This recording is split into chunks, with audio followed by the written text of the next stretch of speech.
మోకాల నొప్పులకు ఎటువంటి సర్జరీ లేకుండా ఎపియాన్ పెయిన్ క్లినిక్ అందిస్తున్న అత్యాధునిక చికిత్స. ఇంకా చాలామంది మలబద్ధకంతో బాధపడుతుంటారు.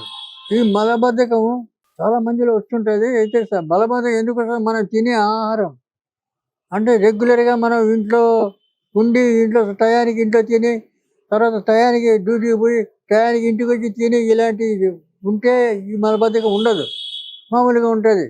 కానీ మనం ఎక్కడ పడితే అక్కడ బయట ఆహారం తీసుకోవడం లేకపోతే ఇంట్లో పొద్దుపోయి తర్వాత తినడం ఇలాంటి కొన్ని ఈ నియమంగా లేకపోవడం చేత మలబద్ధకం వస్తుంది. ఎందుకంటే గ్యాస్ ట్రబుల్ వస్తుంది.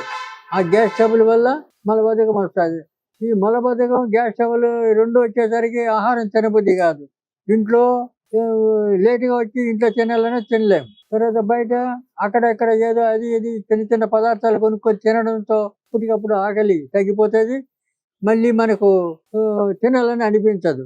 అందువల్ల ఈ గ్యాస్ ట్రబుల్ వస్తుంది, మలబద్ధకం వస్తుంది, తర్వాత ఆరోగ్యం తగ్గుతుంది, రెండోది బలం తగ్గుతుంది. ఈ మనిషికి ఇక లేనిపోని ఇవన్నీ అవస్థలన్నీ దాంతోనే కలుగుతుంటాయి. ఎందుకు? మనం తినే ఆహారం క్రమ పద్ధతులు లేకపోవడం వల్ల. కాబట్టి ఆహారం క్రమంగా తీసుకుంటూ అవన్నీ చేసుకోవడం అది ఒక పద్ధతి. రెండవది ఏం చేయాలి? రోజు పొద్దున్నే సొంటి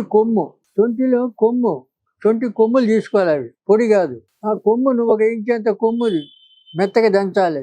తర్వాత 10 గ్రాములంత బెల్లం దాంట్లో కలిపి దంచి పొద్దున్న పరగడుపున తినాలి. ఆ రకంగా మీరు తింటూ వస్తే గ్యాస్ ట్రబుల్ పోతుంది, తర్వాత ఆకలి పోతుంది, జీర్ణశక్తి పెరుగుతుంది, ఫ్రీ మోషన్ అవుతుంది. ఈ మలబద్ధకం క్వశ్చనే ఉండదు. కాబట్టి మీరు ఈజీగా ఇంట్లో చేసుకోవచ్చు. దానికి పెద్ద కష్టం కాదు, రెండవది పెద్ద ఖర్చు కాదు, రెండవది మరి మీరు అవస్థపడాల్సిన అవసరం లేదు.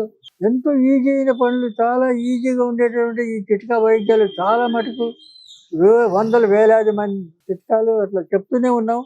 కాబట్టి ఇవన్నీ మీరు ఉపయోగించుకొని ఆరోగ్యాన్ని బాగు చేసుకోవడానికి పెద్ద సమస్య కాదు. కాబట్టి మీరు ఈ సొంటి బెల్లం దంచుకొని రోజు పొద్దున పూట తినండి. గ్యాస్ ట్రబుల్ పోతుంది, ఉండదు. తర్వాత ఆకలి పుడుతుంది, జీర్ణశక్తి పెరుగుతుంది, మీకు మంచి బలం వస్తుంది. తర్వాత మనిషి కూడా యాక్టివ్గా పనిపాటు చేసుకోవడానికి మీకు ఇబ్బంది ఉండదు. కాబట్టి ఇన్ని రకాలుగా మీరు మేలు జరుగుతుంది. సొంటి బెల్లం ఏమి లేదు, సొంటి బెల్లం దంచుకొని తినడమే పొద్దున పరగడుపున.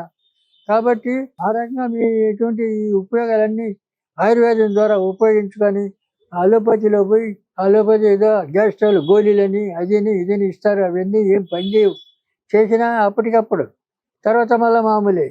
కాబట్టి ఆయుర్వేదం అలా కాదు. ఆయుర్వేదం ఒక మందుకు ఈ టైం ఈ ప్రకారం మీరు దీన్ని సేవిస్తే ఆ తర్వాత ఆ రోగం అనేది మళ్ళీ రాదు, జన్మలో రాదు. కాబట్టి ఈ యొక్క ఉపయోగాలన్నీ ఆయుర్వేదంలో ఉన్నాయి. ఆయుర్వేదంలో ఆపరేషన్ క్వశ్చనే లేదు, ఎందుకంటే ఆపరేషన్ చేసే అవసరం లేదు. రెండోది ఉన్నటువంటి శరీరాన్ని అవయవాల్ని కాపాడుకోవాలి. కానీ ఏదైనా చిన్న చిన్న ప్రాబ్లమ్స్ నయం చేసుకోవాలి మందులతోటి. కానీ మొత్తం అన్నీ కండరాలు కోసి బొక్కలు ఎరగొట్టి దానికి మళ్ళీ ర్యాడ్లు వేసి ఇవన్నీ చేస్తుంటారు హాస్పిటల్. అన్నీ అనవసరం. కాబట్టి మీరు ఆయుర్వేదంలో ఇవన్నీ అవసరం లేదు. ఇప్పుడు ఏది కాళ్ళు బొక్కలు గిక్కలు ఇరిగినా కూడా దానికి కట్టు కడతారు. మీరు 1 నెల లోపల కట్టు బిగించుకొని మళ్ళీ మామూలుగా బొక్కలు పెరుగుతాయి, లోపల కట్టుకుంటుంది, తర్వాత కండరాలు పెరుగుతాయి. ఆయుర్వేదంలో ఇటువంటి పద్ధతులు ఉన్నాయి.